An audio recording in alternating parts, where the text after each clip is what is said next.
The opening weekend of the Rugby World Cup lived up to expectations. My name's Mark. Let's talk rugby.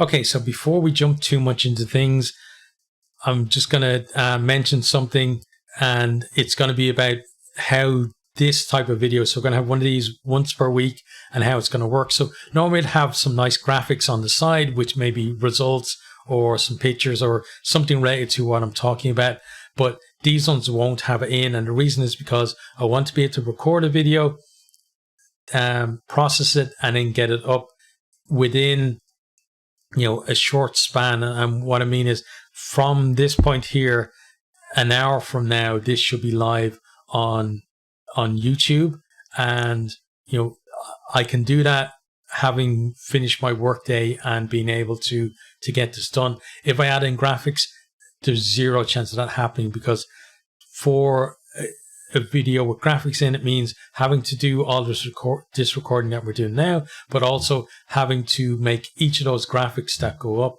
then having to render each of those graphics separately, then put everything together, edit it up, and then render the video itself, which, because of all the graphics in it, takes much longer than it does than when it's just audio and video like this.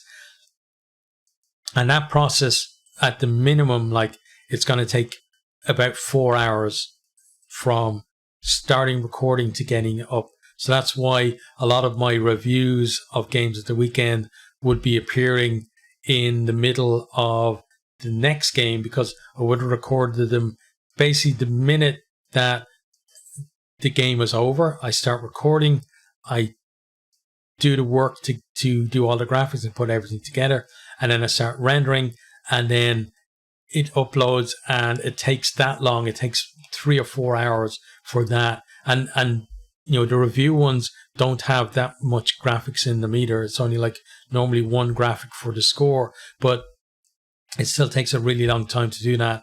And so I want to do this video with no graphics in it, because the more graphics you have in, the longer it goes. And it's basically because the laptop I'm working on at the moment is very old, and it's not very good, and it struggles with that kind of stuff, and just adds exponentially time. The more graphical heavy something is, it's just not a case of adding an extra minute. It's it goes from 40 minutes to 2 hours, because there's maybe 2 or 3 extra graphics in there, and then that balloons up then to 3 hours and 4 hours, and etc. So yeah, I just wanted to get that done, and we'll have one of these videos every week where it's just me talking to the camera, and then the rest of the week we will have the graphics, because I can spend longer on those videos to get them out. So we'll have a look at the Super Brew and how I did from the weekend. We'll do some stats as well, because I love sharing stats with you guys, and then we'll do previews and reviews of the games coming up next weekend as well. So all of that stuff will come, and all of that will have the usual graphics in, but I just wanted one like this because I can see now why 2 Cents Rugby just has his whiteboard in the background, because it's so much easier to have just the video and the audio, sync them up, render them, and your video is done, and you get them up within minutes of recording. If you got a decent PC, if you got a piece of crap like mine, maybe an hour and a half, you're able to do the same thing. But anyway, so this video, I want to talk about just the weekend gone. I wanted to just talk about some things that kind of stood out to me over the weekend, and then just quickly, and I'm talking about a line or two on each of the teams from the weekend that we've seen that played, and that'll be it. That's the kind of format for this. And you guys, if you want, you can suggest stuff that you'd like me to talk about. Post it on other videos or wherever, because this will be out every Monday. And if you notice something at the weekend you want me to talk about it in this type of video, just let me know then, and I'll make a note of it, and it will hopefully be included. But first thing I wanted to talk about, now that all of that admin is out of the way, is the anthems. I thought the anthems, the idea of having kids in a choir singing the anthems sounds great, but execution is just terrible and ruined, I think, all of the anthems. Like, even like Ireland, we don't have the best anthem. Like, we don't have the worst either. I think most people would agree England's is probably the worst anthem in the Rugby World Cup. But even, those anthems, even though they're not great anthems, still sound absolutely dire in this format. And then the great anthems, the likes of South Africa, Scotland, France, Wales, New Zealand, none of those, Argentina, none of those had the impact that we expect them to have, because you've got the kids doing their own thing, doing the instruments and stuff like this and having fun with it. And then you have the players trying to give a gusto. And then you have the crowd who, some of them are fans of the teams that are playing, some of them are neutrals, but nobody is in sync.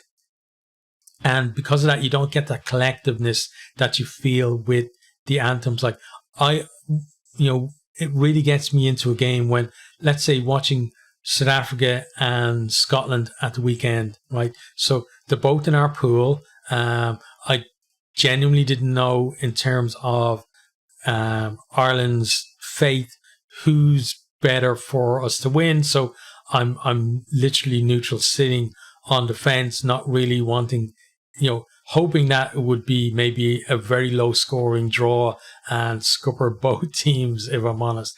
But, not really, not really going for one team or the other. But, the anthem would draw you in on that and just get you excited about both of the teams and the fans and what they're feeling. And that's what I love about the anthems, is that, I know how I feel when, when the Irish anthem is on before the games, and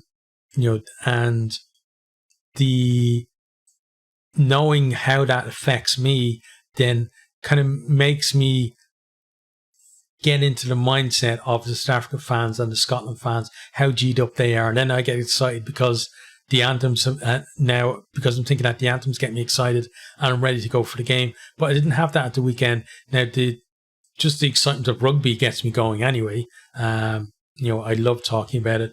But, the anthems are just a special thing, and I think it was ruined, and they need to look at changing it for this coming weekend, because we can't have the same thing again.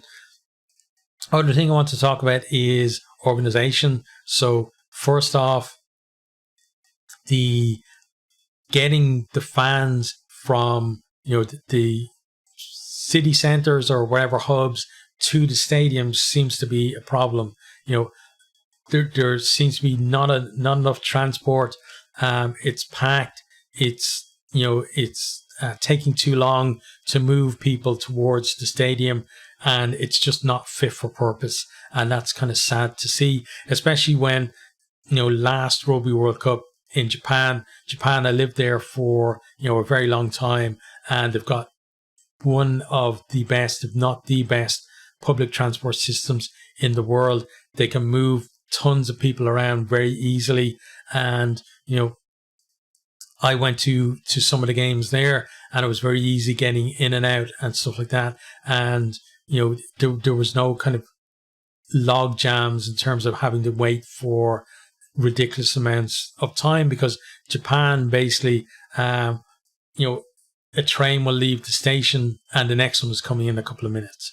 And that's just the way it is normally. And they put extra on for the Rugby World Cup as well to make sure they had that capacity. So they had that sorted. France, I don't think, have done that at all. And I remember in 2007, we had issues as well. I was at that World Cup. I went there, I actually paid and brought my parents and one of my brothers there as well. So we went to all of the pool games for Ireland. Sadly, we had tickets for the quarterfinal, but got refunded because we didn't get there. But we still had a great time at the rugby. But the surrounding the rugby, the organization was terrible. Like we didn't stay in the towns. We had a few pool games outside of Paris, and we didn't stay in the towns where those games were. We were kind of on the main line up to Paris instead. So that we were planning basically take a train down, watch the game, then head back to where we were staying. But what we found was the game would finish at whatever 10 at night. You make your way to the station and all the trains would stop running.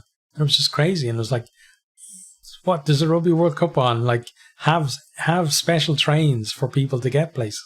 But no. And then we ended up having to sleep in train stations, which for me at the time, like, I was kind of, I guess, early 30s at that stage. And so,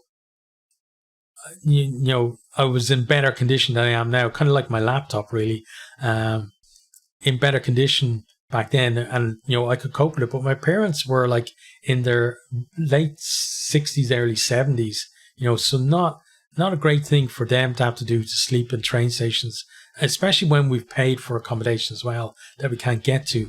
But probably not as bad this time around, but still not a great look for France to be having those issues. Then the other issue is getting the people into the stadium on time.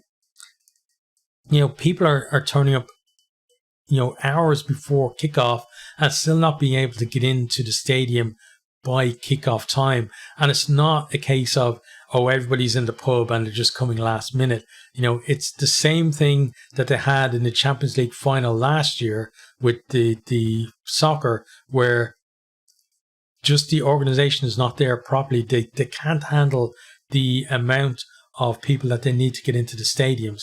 And they've got to fix that as well. If people are paying a lot of money, because like going to World Cup is very expensive. And if you're paying a lot of money and you're maybe, for some people, it might not feel like a lot of money because they've got good jobs or whatever. But for other people, Rugby World Cups are basically, they save up for 4 years to be able to afford their tickets and their accommodation and their travel and their incidental expenses, etc. So they scrimp and save for 4 years to be able to do that. And then to go to the games and to end up, through no fault of your own, not being able to get into the stadium until maybe 20 minutes into the game, it's just not on. It needs to improve. They need to get it better. And hopefully, they'll have looked at this weekend and how things went, and they'll implement some changes for the next weekend of games, and things will become better as the pool stages goes on. Next thing then I want to talk about is just the rugby itself. So I'm just going to give a line or two on each of the teams because I don't want to speak too much about it. If you do want to hear more on each of the performances, I've done a review of every single game. I watched every one of the matches, so it's not based on highlights or anything like that. So you can go and watch those if you want. And I'll be doing a review of every single game, or the plan is at least to do a review of every single game in the World Cup as well. Some of the games, because of work, I'll have to watch as live later on, but I'll still do a review of them, and it might be a bit later, a day or two after the game, but they'll still come out. But back to this. So France, excellent start to the tournament. I thought New Zealand handled Dupont really well. Aaron Smith had a big part in that, but other players stood up and really delivered a performance that puts them, in a position where they absolutely should now top the pool here and, progress to the quarter-final stages. New Zealand, we've seen with New Zealand, and something we're not used to seeing, is that they have a brittleness to them, a vulnerability that they, in past New Zealand teams, haven't had. Like, past New Zealand teams have lost, but then they've still, shook that off and come back and gone on massive runs, and, they come back against, they get the team that beat them the last time, and they show them what for. But this New Zealand team, like, they had that excellent run all the way before the Rugby Championship and all the way through the Rugby Championship as well. Like, I think it was something like 10 or 11 games won in a row. But then they get mauled by South Africa, and then France beat them as well. And yeah, there's just that vulnerability to them that we're not used to seeing. But still, I think still going to make the knockout stages, and they're going to play themselves into form where there's, anyone in Pool B thinking, oh, we let's play New Zealand.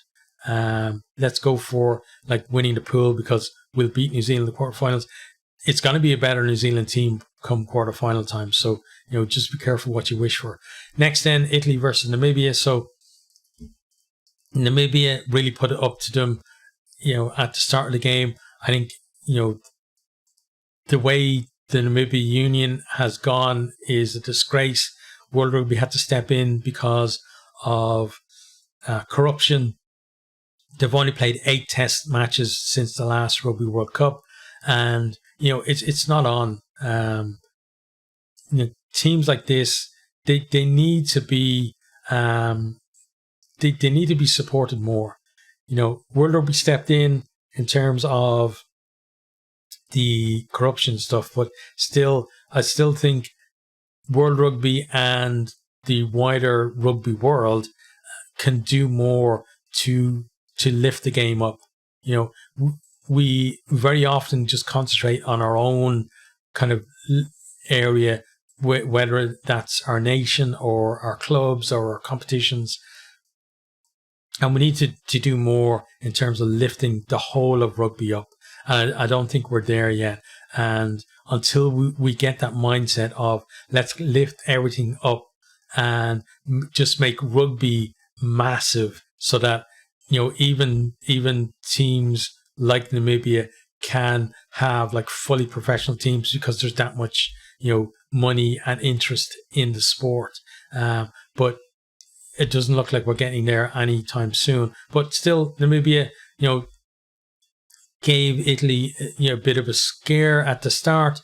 They tired visibly towards the end of that first half, and then in the second half you could see like the toll of not having played enough rugby and being prepared had on them. But fair play to Italy. They got their big win there. Nobody gives them a chance of getting out of the pool, but they're certainly going to do what they need to do so that if they can knock over one of France and New Zealand, that they're not going to trip up somewhere else. So fair play to Italy there, and it's good to see the performances from them as well. I thought Capuozzo was was excellent coming back in, and Ioane as well. And just overall really good performance from them. Next then, Ireland 82, Romania 8. So Ireland, I was very worried about the fact that we picked a full strength team, because generally in past World Cups we pick a strong team, we struggle against a minnow in our pool, and then you wonder, well, what was the point of that? What was the point of getting those players to go out there and lose confidence against a minnow? But none of it here. Sexton came back, looked like he hadn't been away a day. Crowley, I thought, did really well coming off the bench as well. Front row were so much better, and overall really good performance from Ireland. It's still only the lowest ranked team in the pool, but at least sets us up well for the rest of the pool. Romania, fair play to them getting that early try.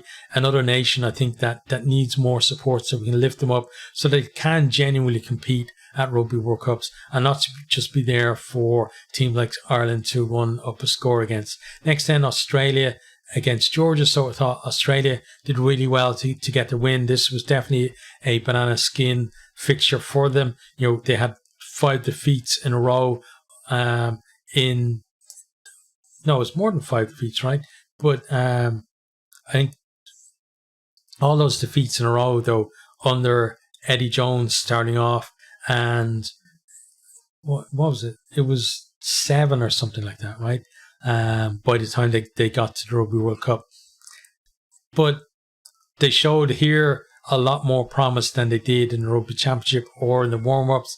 There's still a lot of work to do. The fact that Donaldson has to be on there to kick because Carter Gordon can't, but Carter Gordon, he showed some good flashes there too. So Australia, they're a team who definitely can play their way into form and be a threat in a quarterfinal and possibly a semi-final as well. Georgia, they competed okay. They're still kind of, I think, in a transition phase where they've left behind the whole just 10-man forward dominated rugby, and they're trying to be more expansive. It didn't quite work for them against Australia. It didn't help that Australia have one of the strongest scrums in the competition as well. That, something that Georgia in the past would have been good at. It's been a while since they've had a really good scrum, but that they were struggling there as well because it meant that they had no platform. On to the next game then, England versus Argentina. So, this was certainly not a shock result, but certainly an upset result because Argentina ranked higher than England before the game. England got that red card to Tom Curry as well. England coped really well with that. In fairness, they've had a lot of practice of playing with 14 recently as well. But I thought that, George Ford gave a masterclass in game management, not just drop goals, but overall game management. Defense was really good. Argentina's attack now lacked a lot of bite as well. They've been very inconsistent recently, but still credit to England. England's attack, that's a work on for them. Argentina, they're now in trouble and they're going to have to sort themselves out. They've got a lot to work on to be able to get themselves out of the pool, I think. Next then, Japan versus Chile. So Japan, my kind of second nation, good to see them win. The start of this game was absolutely hectic, and fair play to both teams just trying to play running rugby. Japan, they showed though that maybe the personnel and the skill level is not there compared to 2019, and there were times when they probably should have been a little more kind of pragmatic and went for territory rather than kind of offloads and stuff like that, because they were shooting themselves in the foot. But it's still exciting watch for both of them. Japan, I feel like, they got made a tier 1 nation and, got affected by COVID, but also, why make them a tier 1 nation and not add them to the either of the tier 1 competitions? It just doesn't make sense to me. But we'll discuss that another time more in depth. Chile made their debut in the World Cup, and they brought excitement to it. And the way I look at this game is that there's a kid who watched that game at the weekend, who possibly is going to be part of the Chilean team that wins their first Rugby World Cup game. That's kind of the way I look at it. Maybe they're going to do it in this Rugby World Cup, but if not, that's how these things work. That's why it's so important to lift these teams up, because you're creating heroes for youngsters to look up to. And that's why not just the minnows in the men's game, but also the women's game. You need to give people, idols that they can look up to and aspire to be. And we're not very good at doing that in rugby, and we need to get better at it. But well done Chile on a decent debut. Didn't embarrass themselves at all. Next then, South Africa and Scotland. So South Africa, totally dominant. It was kind of similar to Ireland played New Zealand in Dublin, and I think it was the one where Stockdale scored the chip over try, and it worked out. It was like 16-9 in the end, so close on the scoreboard, but it's a different type of dominance, right? Where the scores are close, but one team just looks like that they're just holding the other team at arm's length, and if they needed to if the other team came back at them, they could go again and get that one score that would get them the win. It's not running up a massive score and just making fools of them, but it is still a big statement from South Africa in that. I thought they were really good in that. And Etzebeth, hopefully he's going to come back as well, because he's a big player for them. Scotland, I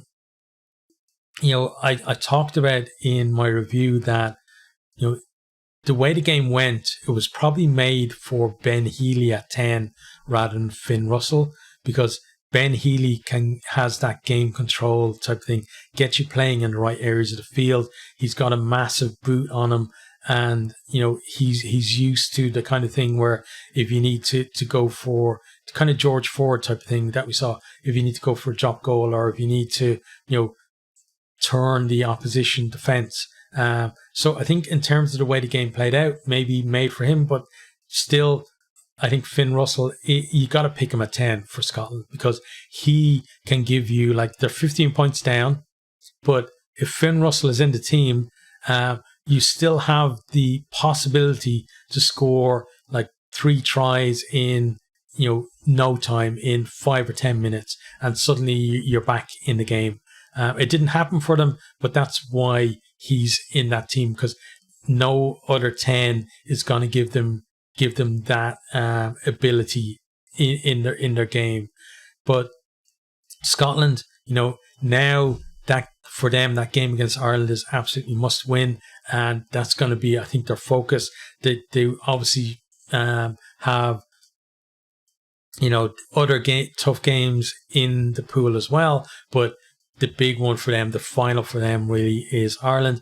Last game of the weekend then was, for me, absolutely the best game of the opening round of fixtures as well. 2 teams going hammer tongs at each other, both playing great rugby. Wales absolutely dire all year. I watched a lot of the games, but I was glad that I wasn't a Wales fan, because just the idea of having to rewatch those games wouldn't sit well with me. But they clicked in this game. Their defense, their physicality was excellent. They stood up to that challenge that Fiji put up to them, and every time they got a chance, they attacked space. They looked to keep the ball alive, and really good. Fiji as well, kind of similar. They were physical. They had a bit more of a practical edge to them as well. I thought their line out kind of let them down at times, though, so that's definitely work on for them. But unlucky maybe not to get that try at the end. Still would have been difficult to get the kick to win, but the fact that they put themselves in that position speaks to how well they did in the game. I thought, though, of the entire weekend, Wales's performance was the standout performance of the weekend, even above the likes of South Africa and France. It came it was unexpected, and they just showed, listen, we're serious about this World Cup, and you might think we're going to be an easy touch if we make it to a semi-final, but here's what we can do, and potentially they're going to get better. So excellent opening weekend of rugby in the Rugby World Cup. I'm very interested to hear what you thought of it, and if there's anything that you would like me to talk about in this type of video next weekend that you spot in kind of games coming up, or outside the game as well, just let me know in comments on other videos, and I'll try and make note of it, and then we'll have another chat like this next week.